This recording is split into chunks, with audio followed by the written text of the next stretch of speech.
আজকে একটা বিক্ষোভ মিছিল চেয়েছিলাম।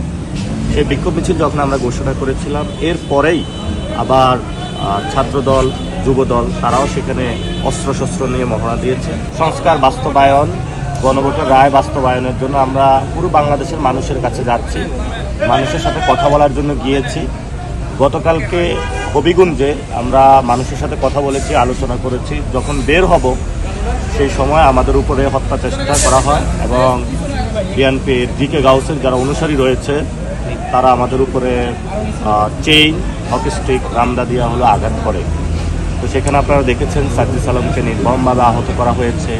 অনেকের একটা ক্লাস 10-এর বাচ্চাগুলো চোখ তুলে নেওয়া হয়েছে এবং সেখানে আপনার আমাদের যিনি সদস্য সচিব ছিলেন তার হলো হাত ভেঙে দেওয়া হয়েছে। 20 লক্ষ টাকার মালামাল চুরি করেছে। আমরা সেই প্রতিবাদেই আজকে একটা বিক্ষোভ মিছিল চেয়েছিলাম। সেই বিক্ষোভ মিছিল যখন আমরা ঘোষণা করেছিলাম, এরপরেই আবার ছাত্রদল, যুবদল তারাও সেখানে অস্ত্রশস্ত্র নিয়ে মহড়া দিয়েছে। তো আমরা আজকে মৌলভীবাজার থেকে রওনা দিয়েছিলাম এবং মৌলভীবাজার থেকে রওনা দেওয়ার সময় আমাদের প্রথমে 400 পুলিশ দিয়ে তারা প্রতিহত করেছে।